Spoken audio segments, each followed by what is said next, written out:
Hey y'all, what's up? This is episode 4 of our archery series, and we're still talking about equipment. We have a few more videos left on that.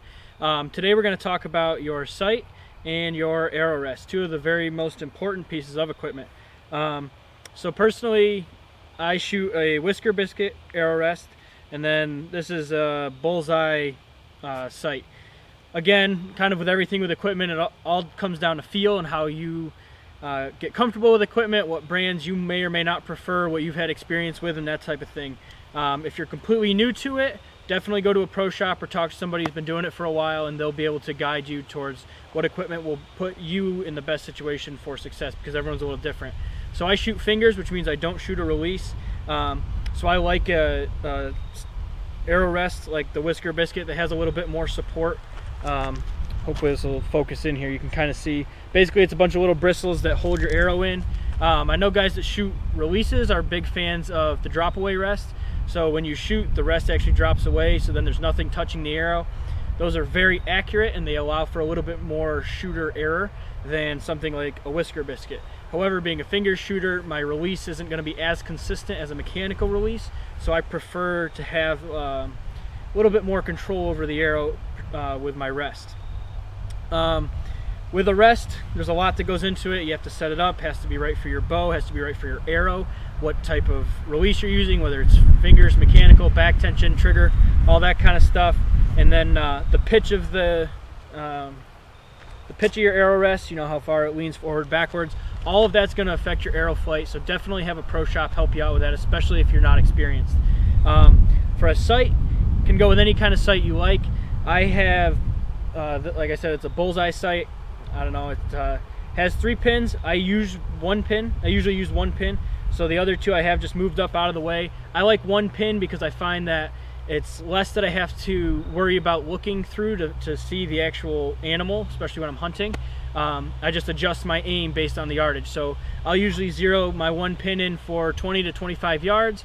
And then if there's an animal that's, you know, the further end of 25 yards, I'll aim just a tad high, and if they're closer, I'll aim just a tad low. And some guys like 4 or 5 pins, you know, 1 for 10 yards, 1 for 20, 1 for 30, etc., etc. Like I said, I prefer the 1. It's less to look at when you're looking downrange at an animal. It does require a little bit more adjustment on your part, though. We'll get a little bit more into sighting in your bow and how to adjust it a little bit later, but one thing I do suggest is try to get one that has micro adjust. They're definitely much more expensive, but it allows you to make more fine-tuned adjustments while you're shooting, which can lead to better accuracy in the long term because you're not fiddling around with the sight as much. This one is not a micro adjust. It's just one that came with my bow, had it for a while, so I have to untighten it and then retighten it all back in. So it's kind of a pain. Micro adjust is a lot easier, just twist the knob. And then definitely get one that has fiber optics, just because it will help it stay a little bit brighter during your hunt, especially if you're going with an evening hunt and, you know, a deer comes in the last couple minutes of shooting light. Then having those fiber optics will help your sight be more lit up, which is makes it a lot nicer. It's much more convenient. This one has like come a little closer, has a orange ring around it.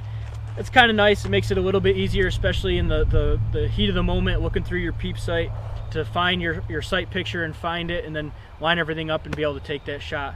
So that's a real quick little bit about arrow rest and sight. Again, it all depends on you and your personal preference, your level of experience, how much money you want to spend. With your arrow rest and sight, definitely the more money you spend, the higher quality you're going to get.